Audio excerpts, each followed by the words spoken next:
Assalamu alaikum students. Today we will start with 17.8 topic applications of computer. सबसे पहले इसमें आता है word processing. Word processing की अगर हम definition देखें तो ये word processing is such a use of computer through which we can write a letter, an article, a book, or prepare a report or any document. Word processing is a computer program. आपको पता है कि जब भी हम कोई भी चीज़ type करते हैं, कोई डॉक्यूमेंट तैयार करते हैं, कोई लेटर तैयार करते हैं, कोई पेज तैयार करते हैं, तो हम यूजुअली वर्ड जो है वो सबसे ईज़ी चीज़ है जिसको सबसे ईज़ी जो हमारे पास कंप्यूटर एप्लीकेशन है जिसको हम इस्तेमाल करते हैं। अगर हम इसके फीचर्स डिस्कस करें तो we can develop any document by typing. इसमें एडिट बहुत सारा कुछ कर सकते हैं, आपके पास बहुत सारे सिंबल्स मौजूद होते हैं, टेक्स्ट की को बोल्ड करने का हमारे पास इसमें ऑप्शन मौजूद होता है। अगर आपने देखा हो जैसे आपके पास अगर पेपर्स आते हैं, जो आपके स्कूल के पेपर्स आते हैं, तो इनमें जब कोई इक्वेशन लिखी होती है, इक्वेशन में बहुत से सिंबल्स यूज़ होते हैं, वो सब यहाँ से आप आराम से इजीली अवेलेबल होते हैं। अगर आपने पावर्स देनी है या सबस्क्रिप्ट लिखना है, सुपरस्क्रिप्ट लिखना है, ये सारी चीज़ें अवेलेबल होती हैं। Documents can be stored in memory. अब इन डॉक्यूमेंट्स को स्टोर भी किया जा सकता है, प्रिंट भी लिया जा सकता है, टेक्स्ट की फॉर्म्स चेंज की जा सकती हैं। आपने बहुत सारे फॉन्ट्स सुने होंगे, कैलिब्री आपने सुना होगा, और भी इटैलिक में भी आप उसको चेंज कर सकते हैं। यानी ये सारे कुछ जो है ना इस ऐप में हमारे पास मौजूद होते हैं। By means of modern word processing we can write in different styles. आपको पता है डिफरेंट कलर्स भी यूज़ किए जा सकते हैं, ग्राफिक्स भी यूज़ किए जा सकते हैं। तो ये सब कुछ है वर्ड प्रोसेसिंग में। इसमें आप डायग्राम में देख रहे हैं फिगर में कि आपको नज़र आ रहा है कि वर्ड प्रोसेसिंग के पास के में हमारे पास बहुत सारे ऑप्शंस मौजूद होते हैं। सो हमारे पास जो नेक्स्ट टॉपिक है ये वर्ड प्रोसेसिंग के साथ ही है। इसका यूजुअली क्वेश्चन अगर लॉन्ग में आए तो इस तरह होता है, what do you understand by the term word processing and data managing. अब डाटा मैनेजिंग अगर हम इसकी डेफिनेशन इन साइंटिफिकली देखें तो to collect all information regarding a subject for any purpose and to store them in a computer in more than one interlinked files which may help when needed is called data managing. Data managing बिल्कुल उस तरह है जैसे आप अगर एक cupboard है उसमें आपने एक जगह कपड़े रखे होंगे, एक तरफ आपने अपना बुक्स रखी होंगी, एक तरफ आप अपनी स्टेशनरी रखेंगे, एक तरफ आप अपने शूज़ रखेंगे, तो आप उस चीज़ को अपनी कबर्ड को मैनेज कर रहे हैं। इसी तरह चूँकि कंप्यूटर का काम है डाटा को स्टोर करना, प्रोसेस करना, तो उसको मैनेजमेंट किस तरह उसकी की जाती है, that is called data management. क्योंकि इसने इंफॉर्मेशन को या सब्जेक्ट को या चीज़ों को स्टोर भी करना है और बाद में फाइल्स को लिंक भी करना है। जैसे मिसाल के तौर पे आप डेस्कटॉप पे जाते हैं, आप डेस्कटॉप से एक फ़ोल्डर उठाते हैं या आप डाउनलोड हुए हुए कोई फ़ोल्डर्स उठाते हैं, उसके अंदर से आप सब फ़ोल्डर्स निकाल सकते हैं, मज़ीद उसके अंदर से फाइल्स निकाल सकते हैं। अब हम इसके पढ़ेंगे यूजेज़ इन डिफरेंट फ़ील्ड्स। इसके कुछ यूजेज़ हैं। एक तो ये एजुकेशनल इंस्टीट्यूट्स में यूज़ होता है। फॉर एग्ज़ाम्पल मैंने आपको बताया कि एक स्कूल में कितने बच्चे हैं या जैसे आपके पेपर्स बनकर आते हैं, तो ये बेसिकली कोई एक ख़ास सिस्टम के तहत बनकर आ रहे हैं। कितने एक स्कूल में बच्चे हैं, लाइब्रेरी है तो उसमें कितनी बुक्स हैं, कहाँ पर कौन-सी बुक्स हैं, हॉस्पिटल्स हैं तो उसमें कितने डिपार्टमेंट्स हैं, कौन से डिपार्टमेंट को कौन से डॉक्टर्स डील करते हैं, कौन-सा पेशेंट है, पेशेंट्स को आईडीज़ दी जाती हैं।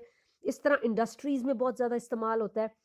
क्योंकि अब इट्स ऑल अबाउट कंप्यूटर और लिंक करने का डिवाइसेस का दौर है, इसलिए हर चीज़ जो है कंप्यूटर पे शिफ्ट हो सकती है। उसके अलावा इसमें आप ऐड भी कर सकते हैं, डिलीट भी कर सकते हैं डाटा अपनी रिक्वायरमेंट के मुताबिक। और इमेजिन जितने भी इंस्टीट्यूट्स हैं जिनमें हमने एजुकेशनल इंस्टीट्यूट्स का, लाइब्रेरीज, हॉस्पिटल एटसेट्रा, वो सारे इसी के साथ मैनेज कर रहे होते हैं। उसके अलावा डिपार्टमेंटल स्टोर्स में देखा होगा जैसे कि यहाँ पे फिगर में दिखाया हुआ है आपको कि स्कैनिंग की जाती है, एक बार कोड होता है, उसको पहले से डाटा में एंटर कर दिया जाता है कि ये बार कोड इस प्रोडक्ट को रिप्रेजेंट कर रहा है। बाद में स्कैन किया जाता है और एग्जैक्टली उस स्कैनर के स्कैन करने के बाद वो बार कोड आपको बता देता है कि ये चीज़ इसकी इतनी प्राइस है। यानी कि वो जो लेज़र बीम होती है वो रीड करती है उस डाटा को। इस तरह आपको डिटेल्ड प्राइस भी पता लग जाती हैं, अगर उस पे डिस्काउंट्स होते हैं वो भी उसी में आ जाते हैं। और the central computer monitors the bills and related records of the sold goods. It also helps placing the order of goods being sold in large quantity and to decide about less selling goods. जो कम चीज़ें इस्तेमाल हो रही हैं या कम चीज़ें बिक रही हैं, उनकी फिर डिमांड एंड सप्लाई को उस हिसाब से चेंज किया जाता है। So these are the uses in different fields. So the next topic is Internet 17.9.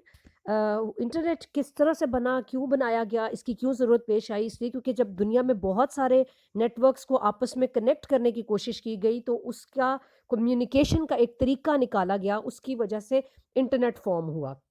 Internet basically एक नेटवर्क ऑफ नेटवर्क्स है which spreads all across the globe. अब जो इसका हम साइज़ ऑफ इंटरनेट है वो इनिशियली इसका साइज़ बहुत छोटा था, इस तरह नहीं था। इसकी यूटिलिटी, उसके एडवांटेजेस भी बहुत शॉर्ट स्पैन के लिए थे। बहुत सारे कंप्यूटर्स को और नेटवर्क्स को आपस में मिलाना शुरू-शुरू में मुश्किल था इंटरनेट के थ्रू। लेकिन its size has increased multifolds within few years. इसका आपने देखा है कि ये विदिन ईयर्स आपके यहाँ इंटरनेट की स्पीड्स भी बेहतर होती गई हैं, इंटरनेट ग्रूम ज़्यादा कर गया। And it comprises of several million computers. इसने 1 2 3 4 कंप्यूटर्स को नहीं, बल्कि ग्लोबली सारे कंप्यूटर्स को मिलाना शुरू कर दिया, या आपस में इनका एक नेटवर्क फॉर्म कर दिया, कनेक्शन फॉर्म कर दिया। अब इस वक्त ग्लोबली दुनिया में हार्डली कोई कंट्री होगी जहाँ पर इंटरनेट जहाँ यूज़ होता हो।